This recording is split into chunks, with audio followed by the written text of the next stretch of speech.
السلام علیکم ورحمۃ اللہ وبرکاتہ۔ سوال کرتے ہیں کہ اولاد کے درمیان وقفہ کرنا اس کی شرعاً کس حد تک اجازت ہے؟ دیکھیں جی، اولاد کے درمیان مناسب وقفہ کرنا عموماً تو ہمارے ہاں معروف ہے کہ یہ جائز نہیں ہے، حالانکہ ایسی بات نہیں ہے۔ ہم نصوص شرعیہ کو دیکھتے ہیں۔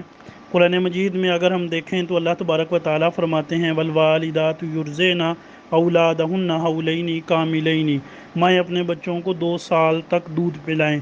ظاہری بات ہے ایک بچہ 2 سال تک تبھی فیڈ کر سکتا ہے اگر نیکسٹ جو بیبی ہے اس کے لیے حمل جو ہے وہ نہ ٹھہرے۔ اور دوسری بات یہ کہ بچوں کے اندر جو تجربہ ہمارے سامنے آیا ہے وہ یہ ہے کہ اگر بچے 2 سال فیڈ نہ کریں یا کم از کم ماں کا 1 سال 15 مہینے دودھ نہ پئیں، یعنی وہ بچے جنہیں مدر فیڈ میسر نہیں آتا، 1-2 منتھ انہوں نے پیا، اس کے بعد پھر پریگننسی کی وجہ سے مدر فیڈ چھوٹ گیا یا کوئی بھی اور وجہ بنی، تو یہ بالکل تجربے کی بات ہے۔ ان بچوں کے اندر ہم نے بہت سارے میڈیکلی ایشوز دیکھے ہیں۔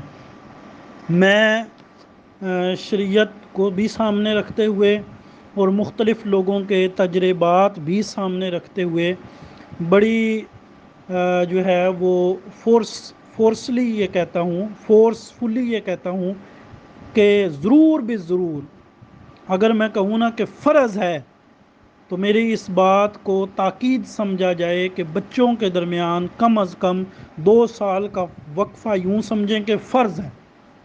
اس کے لیے جو جائز طریقہ کار ہے عزل ہے اور اسی طرح جو ہے وہ کنڈوم کا یوز ہے، یہ جائز جو طریقہ کار ہیں انہیں استعمال کرنا چاہیے، اور ضرور بالضرور جو ہے وہ بچوں کے درمیان اتنا وقفہ ضروری ہے۔